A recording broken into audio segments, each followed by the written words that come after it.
এই মজার কথা শোনো, মজার কথা, এদিকে তাকাও।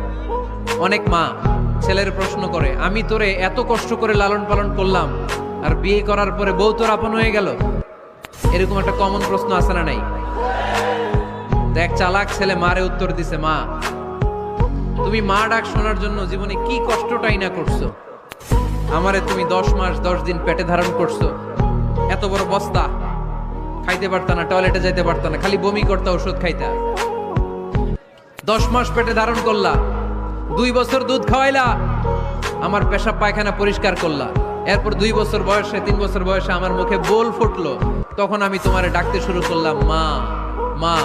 এই মা ডাক শোনার জন্য তুমি এত কষ্ট করলা, আর পরের বাড়ির মাইয়া বাড়িতে আইসাই তোমারে ডাকা শুরু করছে মা মা।